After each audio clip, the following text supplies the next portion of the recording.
The Lord be with you. A reading from the Gospel of Q. Glory to you, Lord.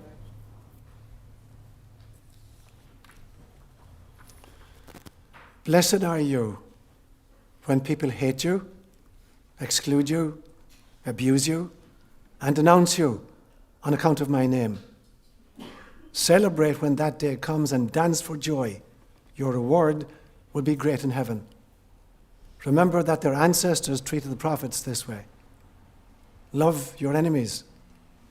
Do good to those who hate you. Bless those who curse you. Pray for those who treat you badly. When someone strikes you on the right cheek, offer the other cheek too. When someone takes your coat from you, let them have your shirt as well. Give to everyone who asks. And if someone robs you, don't demand your property back. Treat people as you would like them to treat you. If you love those who love you, what credit is that to you? Even sinners do the same. If you do good only to those who do good to you, what merit is there in that? Even sinners do that. And if you lend to those from whom you hope to receive, what reward is that? Even sinners lend to sinners. Instead, love your enemies and do good, expecting nothing in return. You will have a great reward, and you will be children of your Father in heaven. He makes the sun to rise on the bad and the good. He sends rain to fall on both the just and the unjust. Be compassionate, as your heavenly Father is compassionate. Do not judge, and you will not be judged. Do not condemn, and you will not be condemned. Forgive, and you will be forgiven. Give, and there will be gifts for you. A full measure of grain, pressed down, shaken together, and running over, will be poured into your lap. Because the amount you measure out is the measure you will be given back. The gospel inspired by God. Peace. Okay. So he's the ultimate shock jock. Somebody who 2,000 years ago attempted to jumpstart the stuck vehicle of human moral and spiritual evolution. And today, he's at his masterful best. So I'm just going to take 4 phrases of Jesus' teaching from today's gospel and devote 1 point. So there'll be 4 main points this morning. The first one will be, blessed are you when people hate you. The second one, do not judge. Thirdly, love your enemies. And then fourthly, I'm going to talk about prophets then and now. So they're the 4 points I'll make this morning. So this is a radically absurd statement. It's very difficult. We've heard it so often, perhaps, that it just goes straight over our heads. But imagine the people of his time hearing the phrase, blessed are you when people hate you and denounce you and alienate you. And people are like, what the hell is this guy talking about? So obviously, there are people who are hated and denounced, but there are many reasons to be hated and denounced, and not everyone is equally virtuous. If you're a mass murderer and people hate you and denounce you, there's no great virtue in that. If you're a child abuser and people denounce you and hate you for that crime, there's no virtue in that, obviously. If you're a dictator oppressing people's rights and people hate you, there isn't a whole lot of virtue in that. But when you become an advocate for Christ consciousness, and when you become a prophet to your society or to your culture, and people hate you for stirring it up, that's very different. So when Christ says, blessed are you when people hate you because of my name, he's not saying you're blessed if people hate you because you're baptized into some Christian sect. That doesn't make you blessed. That makes you just maybe different or fundamentalist or whatever. But when you're attempting to achieve Christ consciousness, and when you become some kind of a prophetic figure in your own family or in your own culture, and people hate you for rocking the boat, that's a whole different ballgame. And so being blessed because people hate you is about the recognition and the opposing of institutionalized prejudice and institutionalized injustice and institutionalized violence. And it runs the entire spectrum. Sometimes you are a prophet within your own family. Violence can be institutionalized even within a dysfunctional family. If it's an alcoholic family where there's tremendous abuse going on, and you stand up and you seek therapy or something, and you blow the whistle on the rest of the family, and they're trying to close you down. In some senses, you're going to be hated by your family, but you're becoming a prophet for the group, and you're blessed because you're trying to rectify a dysfunctional system. At the other end of the spectrum is international violence. If you become a prophetic figure pointing out the irrationality of international conflict and you're hated, that's at the other end of the spectrum. Just this week, Bill Fried sent me a cartoon which was actually brilliant. And in this cartoon, Uncle Sam is sitting in Freud's chair, and Freud is psychoanalyzing him. And Uncle Sam says, I don't know what the problem is. You have 1,800 nuclear missiles. I have 243 warships. I have 9,402 aircraft. I spend more money on military, on the budget, than the next 12 nations combined. And I spend more and more money every single year, and still I don't feel secure. What's the problem? And Freud says, it's very simple. You have a military-industrial complex.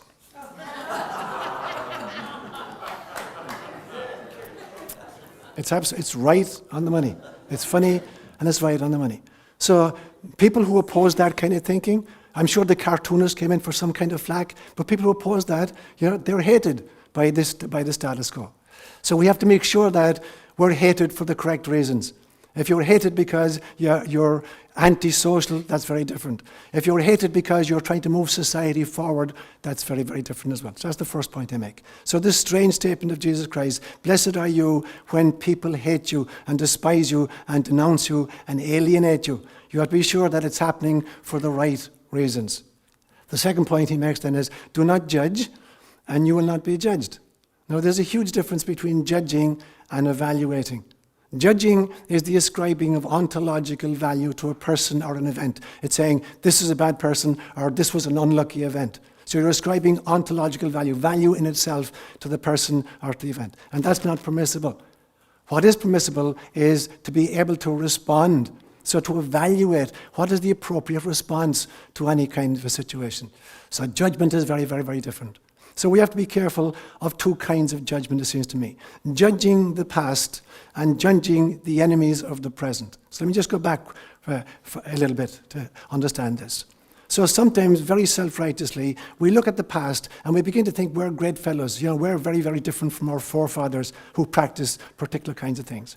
But it is important for us to understand the trajectory of human evolution. We can't judge past generations by present standards. People are acting according to their insights at the time. So there's a very interesting progress, for instance, within the Hebrew Scriptures and the New Testament. And I'm just going to mention three characters. There's a character called Lamech in the Hebrew Scriptures. He was actually the father of Methuselah. And Lamech, at one stage, he had two wives, and he makes this statement to his two wives. He said, I killed a man for wounding me. I killed a boy for bruising me. So this was a period of human history when the response was totally, out of value, totally different from what would have been appropriate. Fast forward a few thousand years, and you have Moses making a statement which he actually borrowed from the Code of Hammurabi, which says, an eye for an eye and a tooth for a tooth. Now this seems very, very anti-Christian, and in some senses it is. But it's a huge improvement, on what Lamech had said thousands of years before.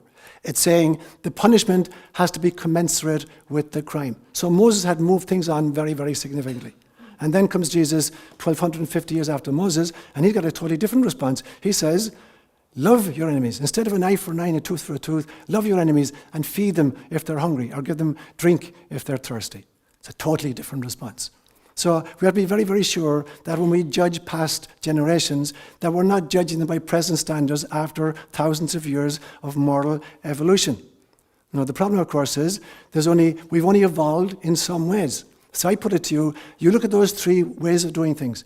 I killed a man for wounding me, a boy for bruising me, or an eye for an eye and a tooth for a tooth. How many modern nations are still practicing those two phases? A lot, including ourselves. Very, very often, our response is totally disproportionate to what happened to us.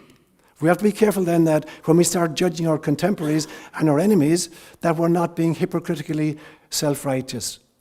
In 9/11, we as a country had the opportunity, we had the backing of the entire civilized world behind us. Everybody was in our court at that stage. If we had made a Christian response to 9/11, if we had created a coalition of peacekeepers instead of a coalition of warmongers, the country would be very, very different today, and the world would be very, very different today. There would be millions of people alive today that were killed in the ensuing 14 years. There would be hundreds of millions of people who are now refugees who wouldn't be refugees if we had made a Christian response to this attack. And certainly, there wouldn't be an ISIS today if there hadn't been our response to a 9/11 14 years ago. So we have to be really, really careful before we make judgments about what's happening anywhere in the world to look to ourselves, to take the speck out of our own eye first. It becomes really, really important. Not to judge other people. Determine what is the appropriate response to make to a situation, and then make that response. It's my third point. When Jesus says then, love your enemies, this is a totally radical movement from Moses and from Lamech. And we still haven't practiced it. The only two Christian leaders during my lifetime that I'm aware of who conducted their international policies on the basis of this principle, one of them was a Hindu and the other was a Buddhist. One is Mahatma Gandhi and the other is the Dalai Lama. I don't have any Christian monarch or any Christian president in any Christian country who's responded according to the dictates of Jesus Christ in their international response to violence. We've been practicing violence for 5,000 years and it hasn't worked. And we back it up with these inane, wise-sounding phrases which are absolutely stupid and inane. The phrase that said, for instance, between 1914 and 1918, this is the war to end all wars. Or the phrase that sometimes you hear, it sounds really pithy, really wise, and it is totally dumb. If you want peace, prepare for war. That's totally ridiculous. If you prepare for war, you get war. You do not get peace. So we back up our thinking with these inane kinds of statements. So it's still the same mindset. We're still stuck in the Lamech period, and we're still stuck in the Moses period, rather than moving into the Christ period. So when Christ then says, love your enemies, what is he talking about? And he gives some really graphic and very disturbing kind of examples today. And they're lost on a Western audience 2,000 years later. So one of them, for instance, where he says, if somebody strikes you on the right cheek, offer him the left as well. Now that's a very, very, very subtle remark, and it's lost on us for this reason. There's a big, big difference between striking somebody with your fist, which is an act of aggression, and slapping somebody with the back of your hand, your right hand, across the right cheek, which is the ultimate disrespecting down. You're not interested in a fight with them because they're not worth fighting, but you're radically disrespecting. If I come up to Jane and I smack her with the back of my right hand across her right cheek, that is the ultimate put down. I don't need even to fight with you. You're not worth me fighting with. So the back of my right hand against your right cheek. And Jesus is saying, they strike you on your right cheek, you turn your left. If Jane turns her left cheek to me, I can't slap her with the back of my right hand on her right cheek. Yeah, it's impossible. So I have totally disempowered the attacker. I haven't acted in violence. I haven't fought back, but I've totally disempowered them because they can't now offer me the same insult again. So it's a very, very subtle way of saying your response to violence or to disrespect is to disempower the other person, but not through violence. But we've lost that. And that's the sense of Christ's statement today. He uses another one. It wasn't in today's reading, but it's in Matthew's account of the same thing, where he says, if somebody forces you into service for 1 mile, volunteer to go a 2nd mile as well. Now, there's a military background to this story. At the time of Jesus, Israel was occupied by the Romans.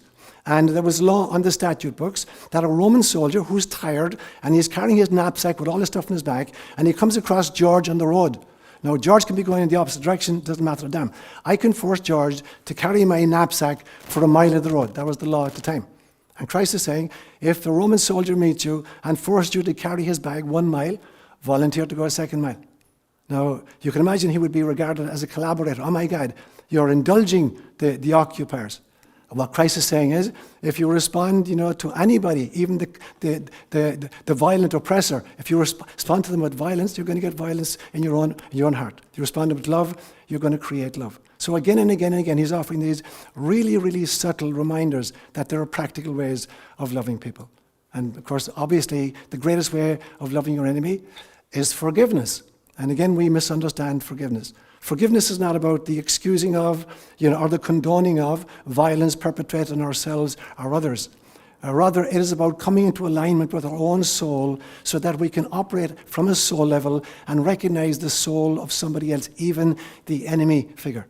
When I'm aligned with my soul and I recognize the soul in the enemy, then I can turn a damn you into a namaste. The divine in me recognizes and honors the divine in you. And this is what Christ is preaching, recognizing the divine in others. Now, this notion of forgiveness, it's a beautiful, beautiful teaching. Maybe the single most important insight and teaching that he offered us. So I personally didn't understand it for many, many years.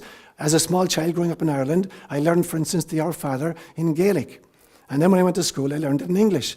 But I never understood it until I went to Kenya, 1972, and I learned it in Swahili. And it was the first time ever I understood this teaching. And there's a phrase in it, in English it says, forgive us our sins as we forgive those who sin against us, or our trespasses. As. The little English word as is totally inadequate for conveying the meaning that Jesus was trying to bring across. In Swahili it says this. It says, utusamehe makosa yetu kama vile tunavyowasamehe na wale wanaotukosea. Which literally translates would say this: forgive us our sins in exactly the same fashion that we forgive those who sin against us. So Christ is saying you can only experience forgiveness to the extent that you're prepared to forgive yourself. And it is not a quid pro quo. It is not God playing ledgers. It has nothing got to do with the transcendence of God whatsoever. Rather, it's the immanence of God, the God that lives within all of us. And the realization that Christ is saying is you cannot be a recipient of love unless you first become a conduit of love. If you don't become a channel of love for others, you cannot become a recipient of love for yourself. So Christ is not saying that you don't forgive other people, God is going to refuse you. It's not saying that. But if you can't become a conduit for love to flow through you, then love can't flow to you either. So it's a huge psychological and spiritual insight. The three peoples I worked with over 14 years, they were Kalenjin peoples, and they were nomadic pastoralists. And so you would only meet people very, very infrequently. They didn't live in big towns or big villages, whatever. It was very occasionally you'd meet people. So there was a whole ritual of greeting that went on. And the greeting was this. The first phrase was you said, Jamge, hello. But Jamge literally means, do you love yourself? And the response was, Jamege, yes, I love myself. And you have to make sure you say, Jamege, man, do you really love yourself? And the response is, Jamege, yes, I love myself. The next phrase was, Jamege cuando? Does your wife love herself? Jamege cuando? Yes, my wife loves herself. Jamege loge? Do your children love themselves? Jamege log.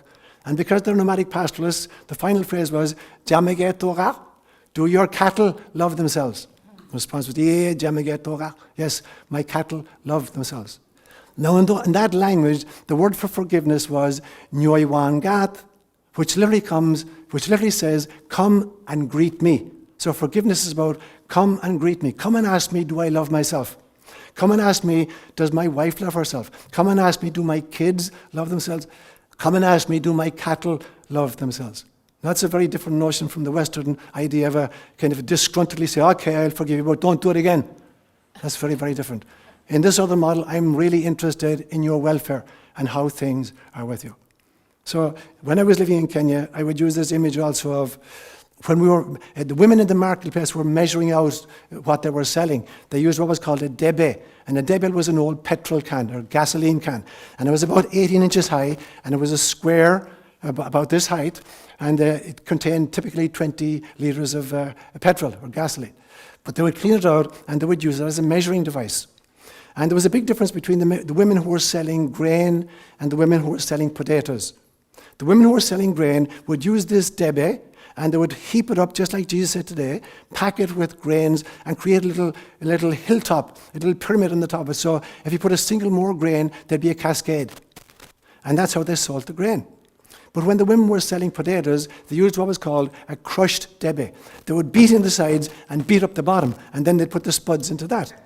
So if there was a big spud in the middle, the whole bottom could be empty. You had no idea. And then they'd build a whole bunch of spuds on top of that. So I would say to them, because many of them were parishioners for mine, I'd say to them, if you go to God looking for forgiveness and you bring the full debe and you say to God, please fill this up with forgiveness for me, God will do it. But if your brother or sister come to you and they're asking for forgiveness and you use the crushed debe and you offer them only a crushed debe, do not go back to God with the other debe afterwards. God won't fill it.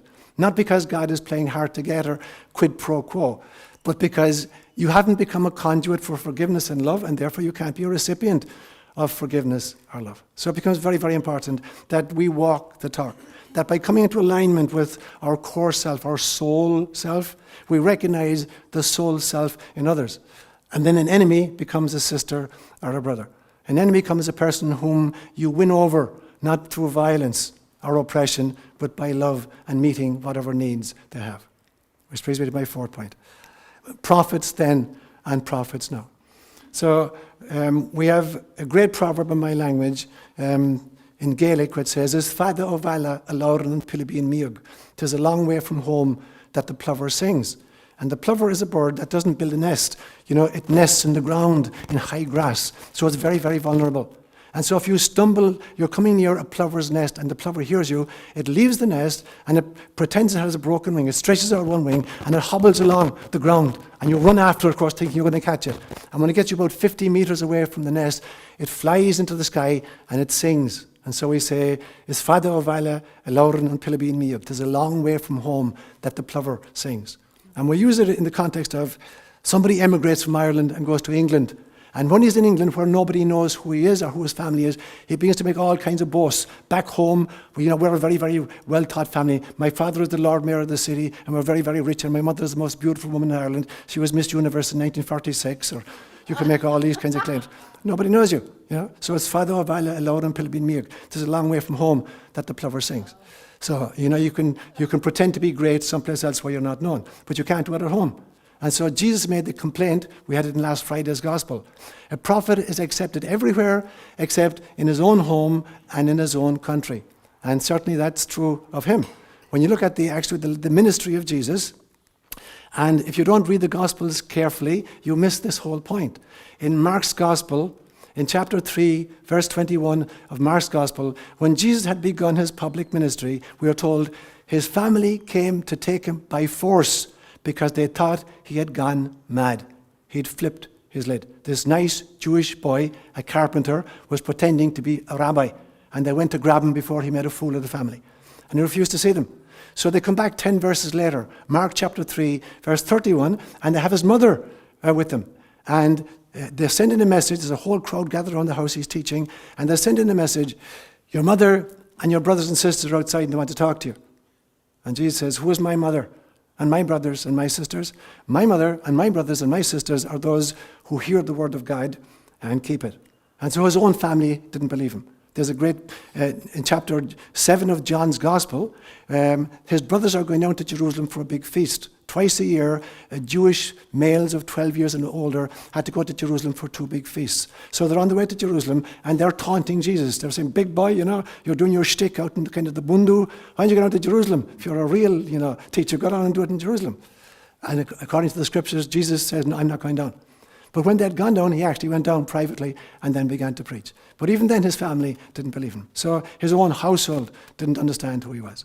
And certainly we know that prophets are never accepted in their own country. We only like 2 kinds of prophets: dead ones and guys who are doing their shtick someplace else. And so we're very fond of dead prophets. We'll take like a Mahatma Gandhi or a Martin Luther King Jr. We'll kill them. They're safely out of the way. And now we'll call streets after them in many cities. And we'll create the 20th of January every year as a Memorial Day. But meanwhile, civil rights, ground to a halt. The African American community is still being actively discriminated against, even in our electoral process, 50 years, after his death. And so we like dead guys, and we like guys who are doing their shtick someplace else. So we are very fond in our country of Mikhail Gorbachev, because Mikhail Gorbachev dismantled communism and dismantled the Soviet Union. Very happy the prophet. He was trying to set his people free. But our response to that was we became the only superpower and we increased our arsenal. That was our response to it. So we like guys who are doing it someplace else or guys who are safely dead. I'm of the belief system at this stage that the great prophets now, you're not going to find them in churches. They're not priests. They're not popes. They're not presidents. They're not princes of any kind. They're great prophets of our time, and they won't be recognized maybe for 30 or 40 or 50 or maybe 100 years into the future. There are people like constitutional lawyers who are trying to protect our Bill of Rights or the American Constitution, which has been fragmented and destroyed even as we witness it. They're the people who point out the ecological degradation for which we're responsible. They're the people who are the whistleblowers who are talking about clerical child abuse, or abuse within the families. They're the people who are constantly pointing out the ways in which we're transgressing against nature and destroying nature. And just like the prophets of old, they're being persecuted, jailed, and sometimes killed. So the prophet is not the person who predicts the future. That is not the function of prophecy. The function of prophecy is to prevent the future. You're not a great prophet if all you do is predict what's going to happen and it happens anyway. You're being very, very ineffective. Your job as a prophet is to speak in such a way that you prevent the future from happening, the probable future based on present activities. Because the great gift of the prophet is not so much that they can see the future, but that they can see the present much more clearly than the rest of us. If I draw you a graph, a sine wave graph, and I show you a segment of it, you can tell where it's going in the future, unless something happens. If I show you a graph that's a straight line ascending, all you need to see is a segment, and you can predict where it's going, unless something changes. And that is the function of the prophet. And we are meant to be prophets. We're not just waiting for the Martin Luther King Jr.'s again. Every single one of us has to be some kind of a prophet. A prophet in the way we live our lives. Prophet in the courage to kind of, speak our truth in various ways. And then, and only then, will we move into the teaching of Jesus Christ. It's been 2,000 years on the boiler, and it really hasn't boiled yet. It's bubbled up on several occasions, and it's been taken off the burner, and cooled back down again. We need to put it back on the burner and turn up the flame.